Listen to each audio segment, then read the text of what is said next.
PKb এডুকেয়ারে সবাইকে স্বাগত। আজকের এই বিষয়বস্তু পঞ্চম শ্রেণী গণিত এর অন্তর্গত গণিত পরীক্ষার প্রস্তুতি পর্ব সংখ্যা 5, ফার্স্ট সামেটিভ টেস্ট। এই সিরিজের সেট সংখ্যা 5। পরীক্ষায় ফুল মার্কস পেতে এগুলো নিশ্চিতভাবে সহায়ক হবে। শ্রেণী পঞ্চম, বিষয় গণিত, ফুল মার্কস 20। এক দাগ, নিচের বিকল্পগুলির মধ্য থেকে সঠিক উত্তরটি নির্বাচন করে পূর্ণ বাক্যে উত্তর দাও। এখানে 4টি প্রশ্ন আছে, প্রত্যেকটি প্রশ্নের মান 1। ক দাগ, ৮২,৭০৫ সংখ্যাটিতে 7-এর স্থানীয় মান ৭,৭৭০,৭। এর সঠিক উত্তর ৭,০০,৭00। এখানে ৮২,৭০৫ একটি পূর্ণ সংখ্যা।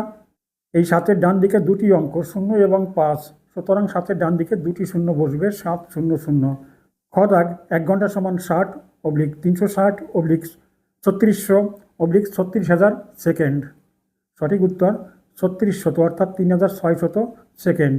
গ দাগ, 70805 এই অঙ্ক 5টি দিয়ে গঠিত ক্ষুদ্রতম সংখ্যাটি হল। এখানে সঠিক উত্তর 50078 অর্থাৎ 50,078। 1 থেকে 20-র মধ্যে মোট মৌলিক সংখ্যা 5টি, 6টি, 7টি, 8টি। সঠিক উত্তর 8টি। এবং সেই মৌলিক সংখ্যাগুলি হল 2, 3, 5, 7, 11, 13, 17 এবং 19। দাগ নাম্বার 2, শূন্যস্থান পূরণ করো যে কোনো 4টি, প্রত্যেকটির মান 1। গসাগু এর পূর্ণ রূপ হল গরিষ্ঠ সাধারণ গুণনীয়ক। এখানে বিশেষভাবে স্মরণ রাখতে হবে গসাগুর ক্ষেত্রে গুণনীয়ক এবং লসাগুর ক্ষেত্রে গুণিতক। ক্ষুদ্রতম যৌগিক সংখ্যাটি 4। দুটি পরস্পর মৌলিক সংখ্যার লসাগু সংখ্যা দুটির গুণফল। 1 বছর সমান 365 দিন, কিন্তু লিপিয়ার বা অধিবর্ষর ক্ষেত্রে একদিন বেড়ে যায়, 366 দিন। দাগ, 4 ও 6 এর দুটি সাধারণ গুণিতক হল 12 এবং 24। দাগ নাম্বার 3, যে কোনো 4টি প্রশ্নের উত্তর দাও। 5 অঙ্কের ক্ষুদ্রতম সংখ্যা 3 অঙ্কের বৃহত্তম সংখ্যা অপেক্ষা কত বড়? অপেক্ষা অর্থাৎ 3 অঙ্কের বৃহত্তম সংখ্যা থেকে কত বড়? আমরা জানি 5 অঙ্কের ক্ষুদ্রতম সংখ্যা 1-এর ডান দিকে 4টি শূন্য অর্থাৎ 10,000 এবং 3 অঙ্কের বৃহত্তম সংখ্যা 3টি 9 অর্থাৎ 999। এই সংখ্যা দুটি বিয়োগফল এভাবে নির্ণয় করা যেতে পারে, অথবা উপরে নিচে বসেও এর বিয়োগফল নির্ণয় করা যেতে পারে। অতএব নির্ণয় উত্তর 9001 অর্থাৎ 9001। শ্যামলবাবু তার 8 মাসের আয় দিয়ে 9 মাসের খরচ চালান। তার মাসিক আয় 11,232 টাকা হলে 9 মাসের খরচ কত? এখানে শ্যামলবাবুর 8 মাসের আয় দিয়ে 9 মাসের খরচ চালান, অর্থাৎ 9 মাসের খরচ সমান 8 মাসের আয়, অর্থাৎ 1 মাসের আয় গুণ 8। 1 মাসের আয় 11,232, 11,232 গুণ 8, এর গুণফল 89,856। অতএব শ্যামলবাবুর 9 মাসের খরচ সমান 89,856 টাকা। দাগ নম্বর গ, 6, 8 এবং 12 এর লসাগু নির্ণয় করো। উত্তর, এখানে 6, 8 এবং 12 2 দ্বারা বিভাজ্য। 6কে 2 দ্বারা ভাগ করলে ভাগফল 3, 3-এর ডান দিকে কমা, এবং 8কে 2 দ্বারা ভাগ করলে ভাগফল 4, এর ডান দিকে কমা, এবং 12কে 2 দ্বারা ভাগ করলে ভাগফল 6, এবং 3, 4 এবং 6 এর মধ্যে 4 এবং 6 2 দ্বারা বিভাজ্য।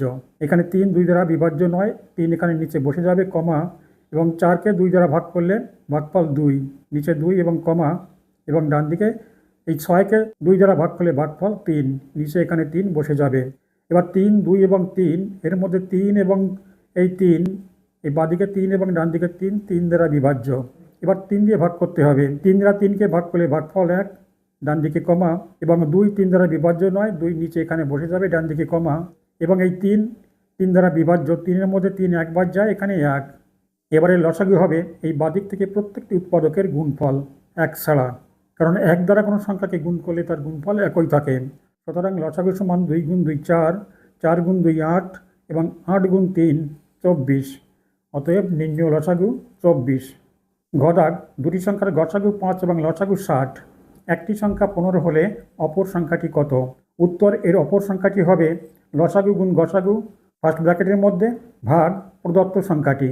এখানে লসাগু সমান 60 গুণ গসাগু 5 ফার্স্ট ব্র্যাকেটের মধ্যে ভাগ প্রদত্ত সংখ্যাটি 15, এখানে 15। এই 60 গুণ 5 300 ভাগ 15, 300 ভাগ 15 সমান 20। অতএব নির্ণয় সংখ্যাটি 20। কুমদাগ, বাবা ও ছেলের বর্তমান বয়সের সমষ্টি 60 বছর। 10 বছর পর তাদের বয়সের সমষ্টি কত হবে? উত্তর, 10 বছর পর বাবা ও ছেলের বর্তমান বয়স থেকে বয়স বেশি হবে, 10 গুণ 2 বছর। এখানে কেন 2 দ্বারা গুণ করা হয়েছে? দুইজনের প্রত্যেকের বয়স 10 বছর করে বৃদ্ধি পাবে, সুতরাং এখানে 2 দ্বারা গুণ করা হয়েছে। 10 বছর পর তাদের বয়সের সমষ্টি হবে তাদের বর্তমান বয়স যোগ এই 10কে 2 দ্বারা গুণ করলে 20, 60 যোগ 20 সমান 80 বছর। অতএব নির্ণয় বয়সের সমষ্টি 80 বছর। টুডেস কুইজ: 11 থেকে 20 এর মধ্যে কয়টি মৌলিক সংখ্যা আছে? উত্তর ভিডিও কমেন্ট বক্সে পোস্ট করবেন। আজ এই পর্যন্ত। পরীক্ষায় সকলের কাঙ্ক্ষিত সাফল্য কামনা করে আজকের এই ভিডিও শেষ করছি। Have a nice day.